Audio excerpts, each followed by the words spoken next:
Jake Murphy was having what he'd generously call a Tuesday when the aliens showed up. He'd been elbow deep in the guts of a broken air conditioning unit on the 37th floor of some corporate nightmare when the windows exploded inward, followed by what looked like metallic squids wearing very serious expressions.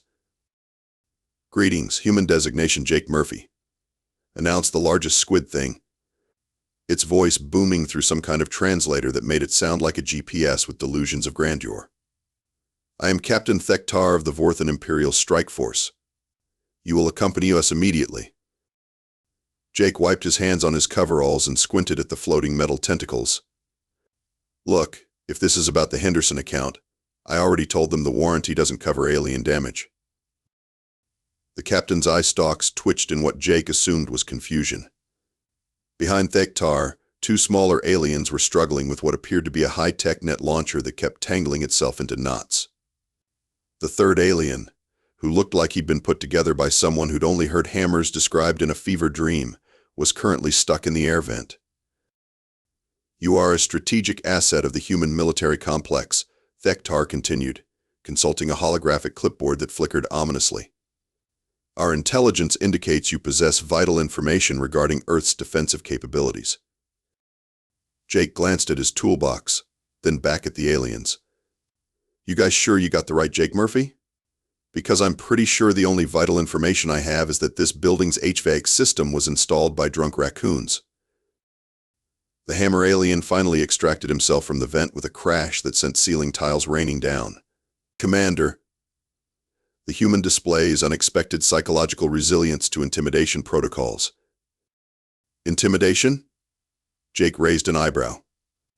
"Buddy, I've dealt with building superintendents. You're gonna have to step up your game."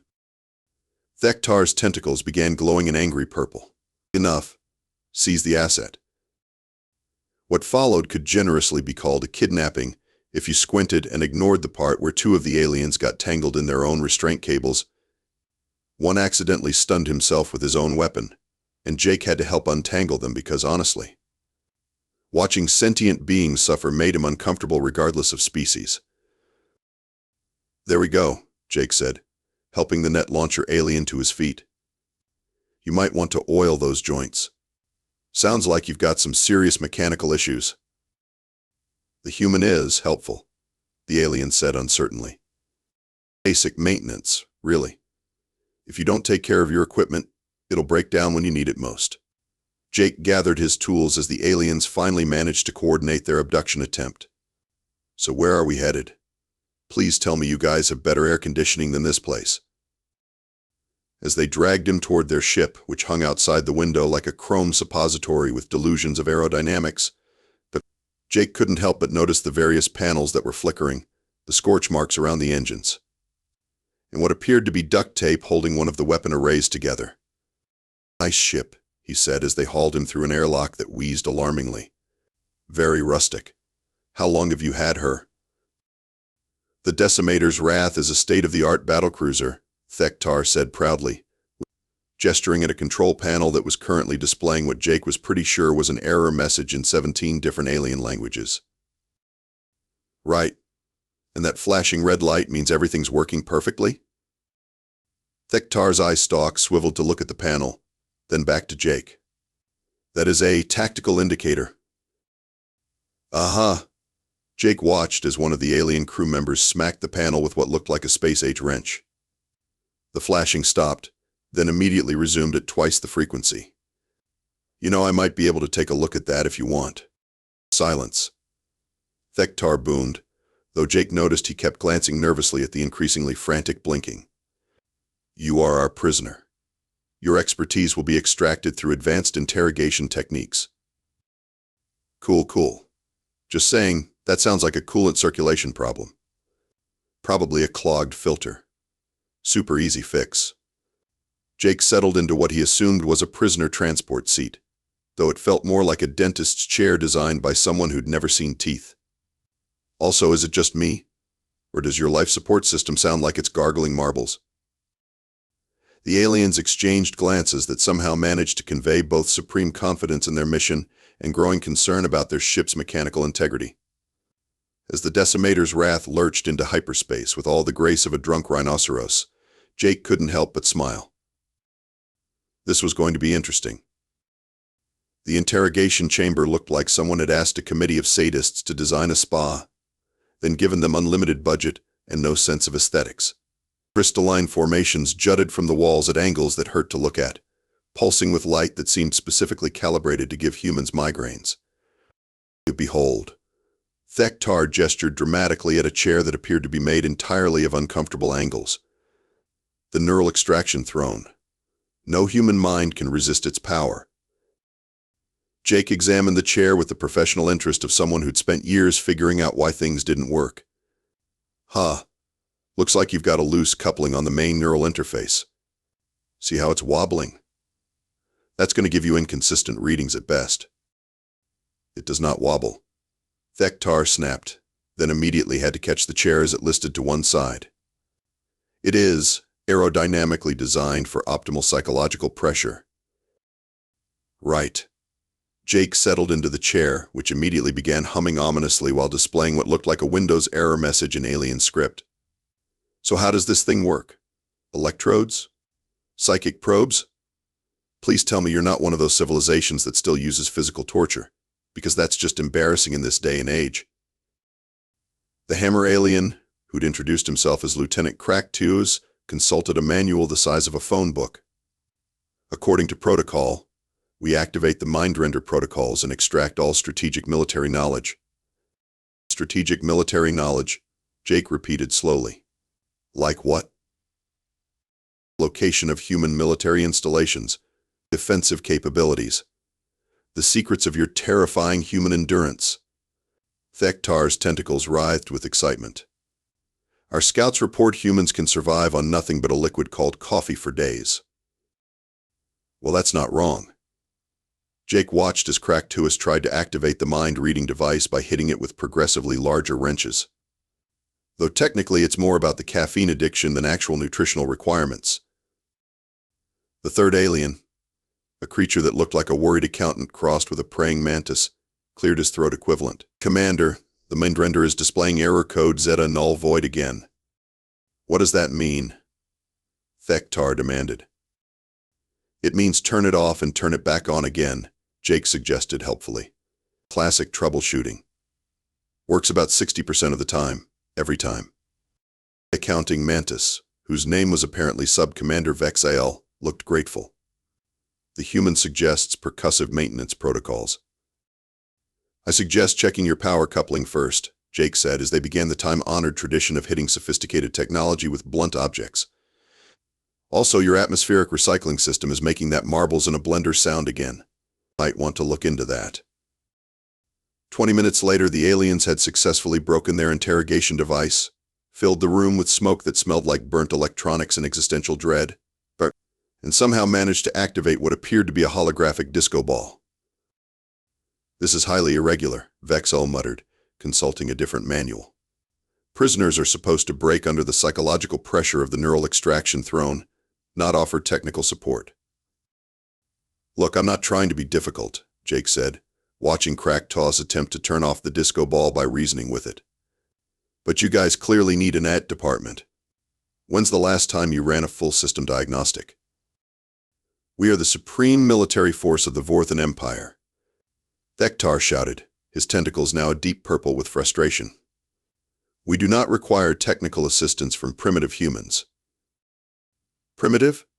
Jake gestured at the smoking remains of their interrogation equipment. Buddy, I hate to break it to you, but my smartphone has better security protocols than whatever this is supposed to be. Your smartphone? Yeah, little communication device. Probably has more processing power than your ship's main computer, if I'm being honest. Jake paused as a shower of sparks erupted from the disco ball. Speaking of which, you might want to evacuate this room before something important explodes.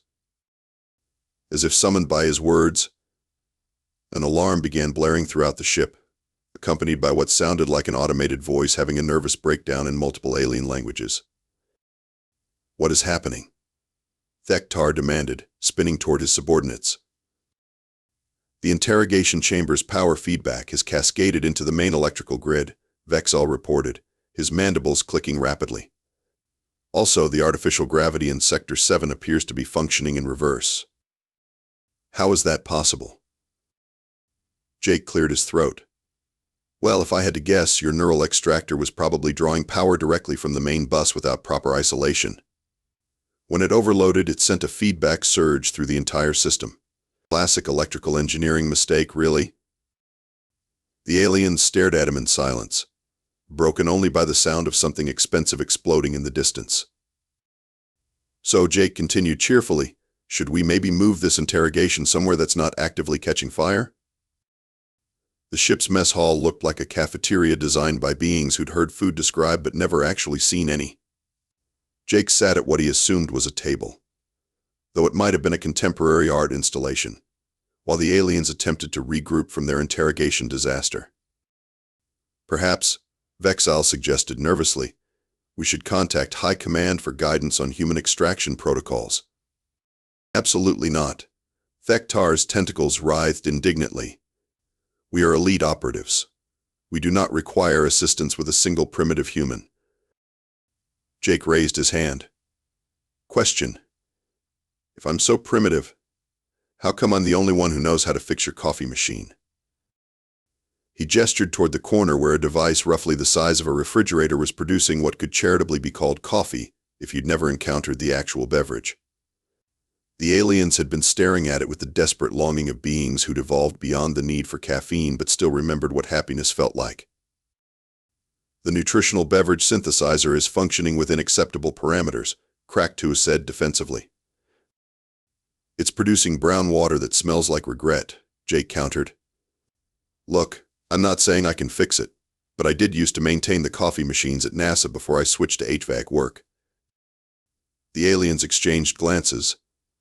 Jake had learned to read their expressions over the past few hours, which mostly involved determining whether their eye stalks were pointed at each other or at him.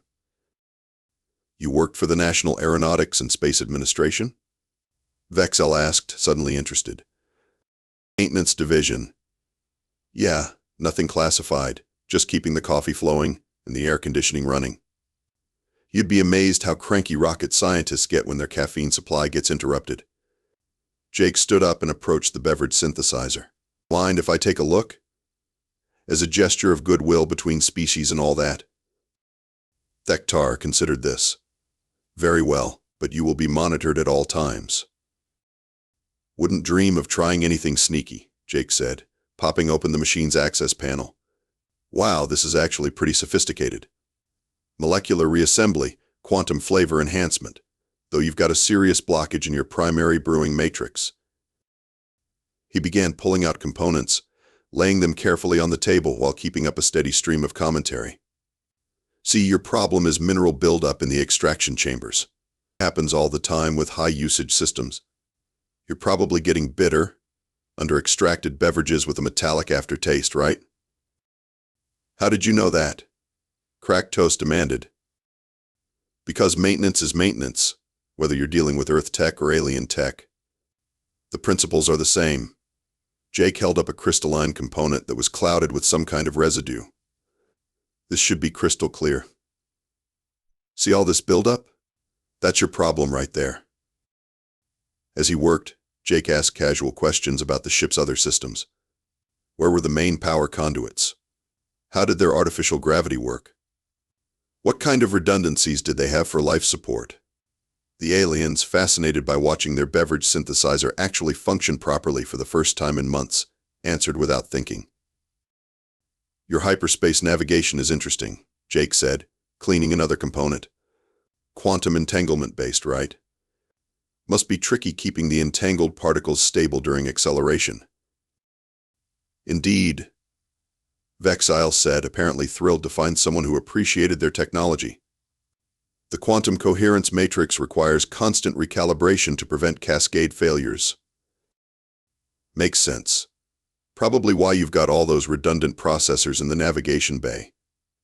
Jake had noticed the heavily shielded section during their walk to the mess hall. Smart design. How many backup systems do you run? 17 independent quantum processors, Kraktu said proudly. Complete redundancy across all navigation functions. 17? Wow, that's really something. Jake made a mental note. 17 processors meant 17 potential failure points if you knew what you were doing. And I bet you've got automated diagnostic routines running constantly to check for anomalies. Of course. The diagnostic protocols run every 0.3 cycles to ensure optimal performance. Jake nodded thoughtfully as he reassembled the coffee machine. That meant the diagnostics would detect and attempt to correct any improvements he might make to their systems.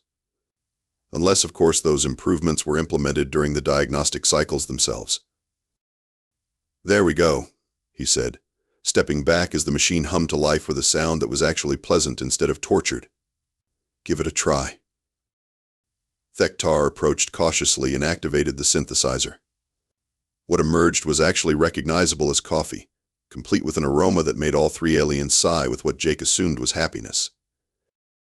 This is magnificent. Thektar exclaimed, taking another sip. How did you accomplish this? Like I said, maintenance is maintenance. Clean the parts, check the connections, make sure everything's properly calibrated. Jake shrugged modestly. I noticed a few other systems that could probably use some attention, if you're interested. That gravity generator sounds like it's running pretty rough, and your environmental controls are definitely due for a tune-up.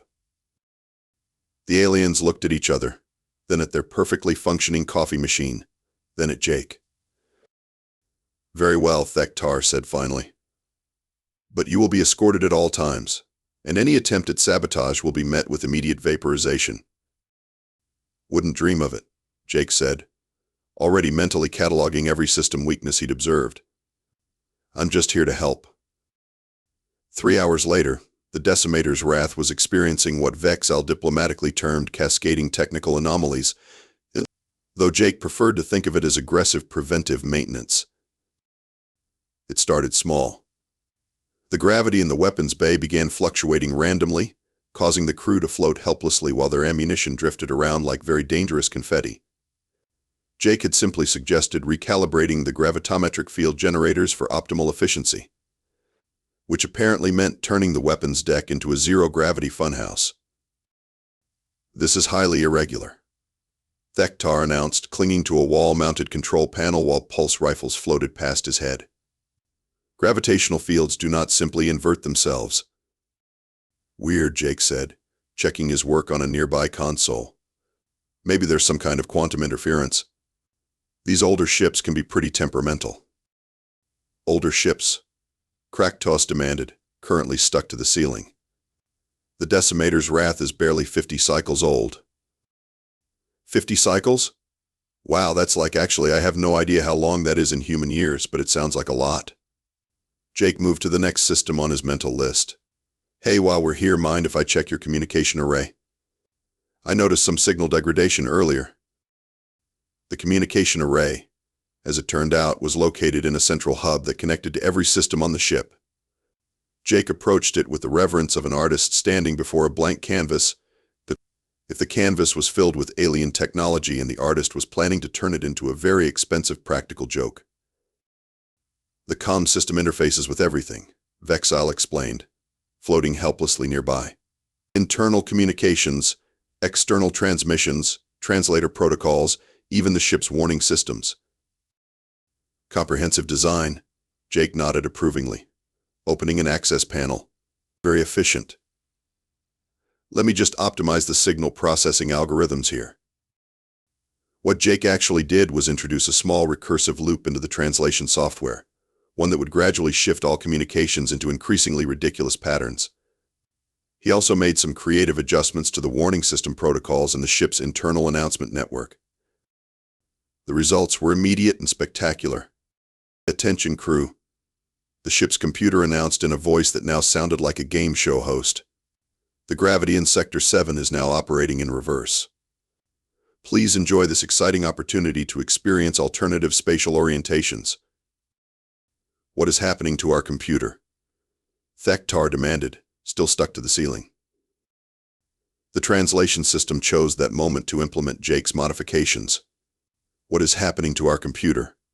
Came out as what is jappening to your computer? In an accent that sounded vaguely Scandinavian. I think there might be some kind of systemic malfunction, Vexile said, his translator now apparently convinced he was from Minnesota. This is very embarrassing.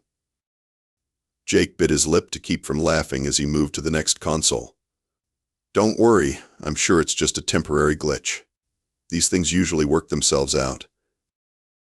The ship's computer helpfully chimed in, attention crew.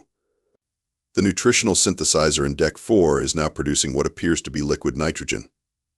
This is probably not optimal for digestion. How is that even possible?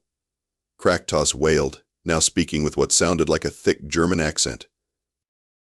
Beats me, Jake said innocently, making a few more adjustments to the environmental controls. Technology, right?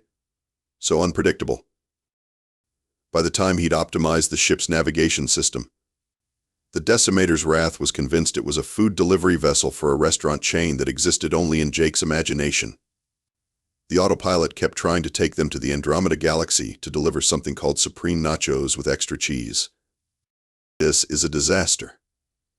Vexel moaned as another system alarm announced that the ship's weapons array was now programmed to fire confetti instead of plasma. V are supposed to be elite warriors. You are elite warriors, Jake assured them, putting the finishing touches on his latest repair. Just warriors with really quirky equipment. The ship suddenly lurched sideways as the navigation system attempted to execute a three-point turn in the middle of hyperspace to head toward a drive-through window that didn't exist. Commander. A voice crackled over the intercom, now speaking in what sounded like a pirate accent. The engine room be reporting strange sounds from the main reactor. It be singing show tunes. Thektar turned his eye stalks toward Jake with an expression that suggested dawning realization. But human Jake Murphy. Yeah? What exactly did you do during your employment with NASA? Jake smiled his most innocent smile. Oh, you know, this and that, maintenance stuff, keeping things running smoothly. He paused as the ship's computer announced that they were now approaching the scenic asteroid belt of Tau Ceti, perfect for romantic evening dining. Why do you ask? The bridge of the Decimator's wrath looked like a command center designed by beings who thought more blinking lights automatically meant better technology. Currently, every surface was flashing in patterns that suggested the ship was either having an electronic seizure or throwing a very expensive rave. Report. Thektar demanded as his bridge crew floated in various states of distress around the zero-gravity command center. Vel, said the communications officer, a creature that looked like a nervous lobster wearing a headset. The good news is that all systems are technically operational. And the bad news? The bad news is that none of them are doing what they're supposed to be doing. The lobster thing gestured helplessly at his console, which was currently displaying what appeared to be a recipe for something called galactic goulash. The computer keeps asking if we want to add extra pickles to our order. Jake, who was still technically a prisoner but had somehow ended up with his own chair on the bridge, watched the chaos with the satisfaction of someone whose Monday was finally looking up. You know, I might have an idea about what's causing these problems. Enlighten us, Thektar said through gritted teeth, or whatever aliens had instead of teeth. Well, it could be a cascade failure in your primary processing matrix. Very technical stuff. Jake gestured vaguely at the nearest console, which was now playing what sounded like alien music. Or, saying all. Or what? Or someone with a background in experimental defense systems and a really good understanding of alien technology might have made some creative modifications to your ship while pretending to fix your coffee machine. The bridge fell silent except for the ship's computer cheerfully announcing that they were now entering the drive-thru at McSupernova's Galactic Grub and asking if they wanted to make their combo a large. Thektar's tentacles slowly shifted from purple to a color that Jake didn't have a name for but suspected meant homicidal rage. You said you were a maintenance worker. I said I work maintenance now.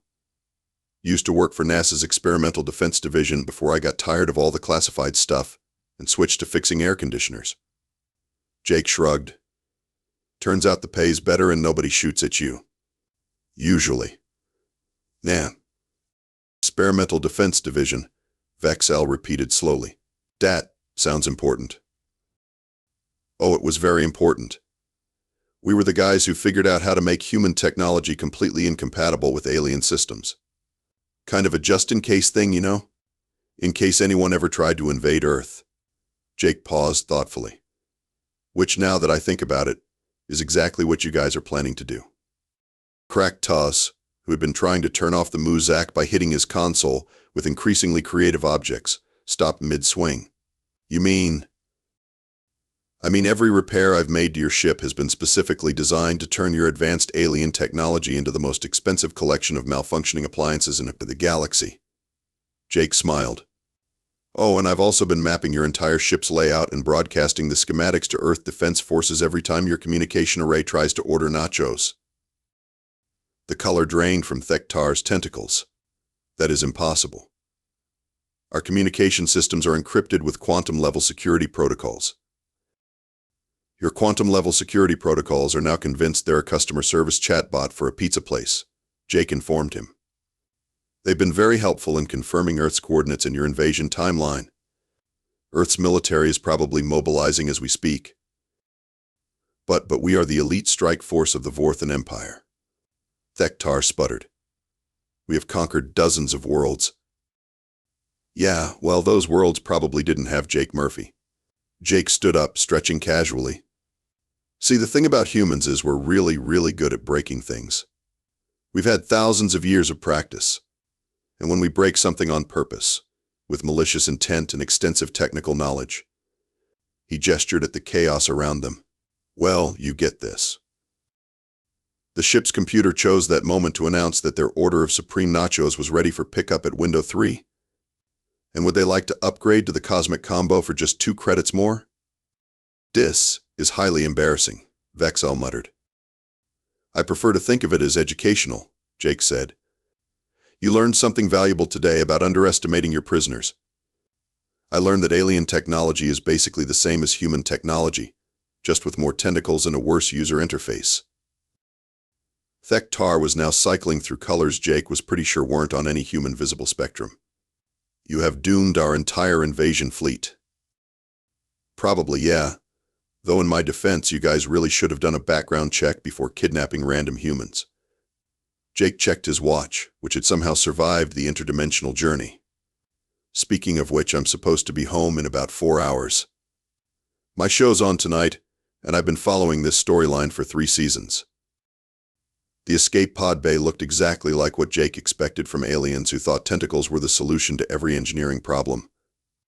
Everything was curved, slimy, and designed for beings who apparently didn't believe in right angles or common sense.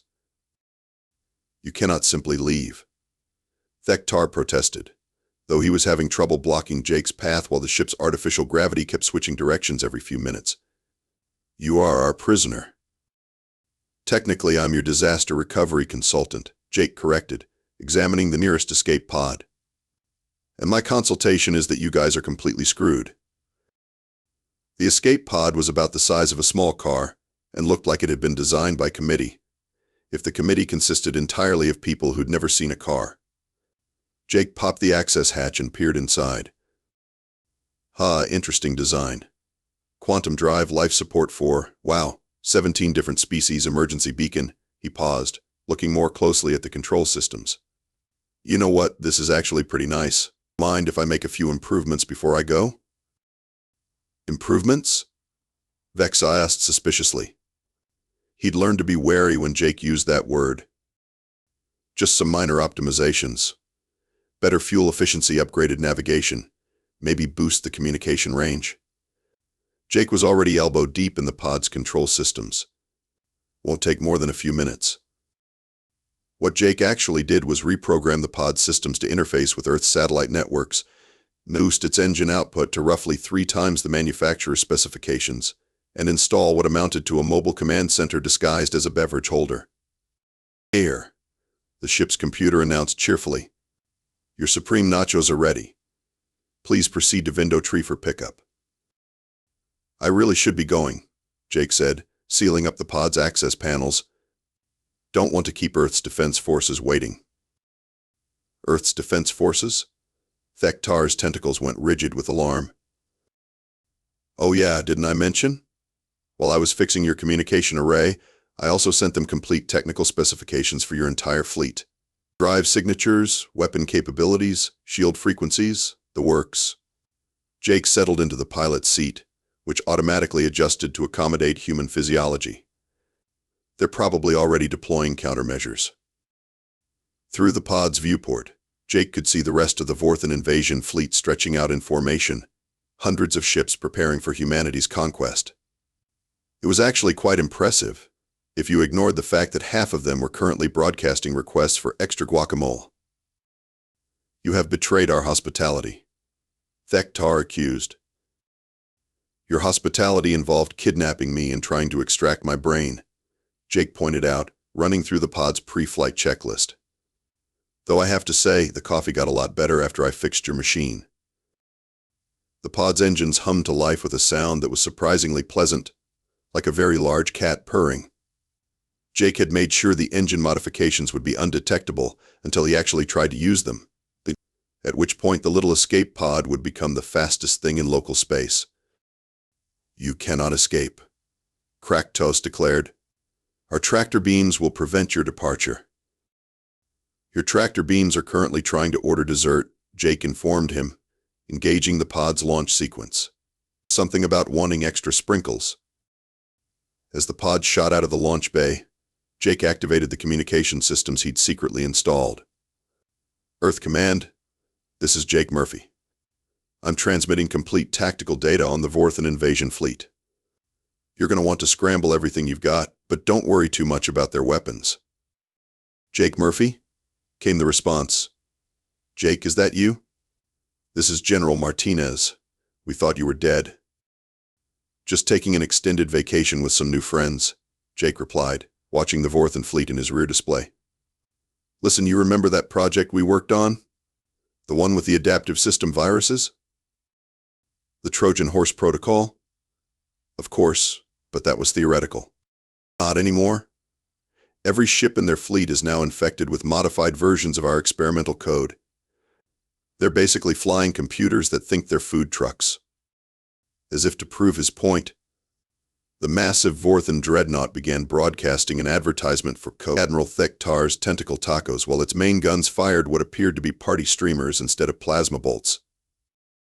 Jake, how in the hell did you manage to infect an entire alien fleet? Turns out alien technology isn't that different from ours. Same basic principles, just with more unnecessary tentacles and a serious overconfidence problem. Jake's pod hit hyperspace with a satisfying whoosh, leaving the chaos behind. Oh, and General? You might want to send a diplomatic envoy eventually. I think I accidentally started an intergalactic food truck revolution. Behind him, the Vorthan invasion fleet was now completely absorbed in trying to fulfill increasingly bizarre food orders generated by their own compromised systems.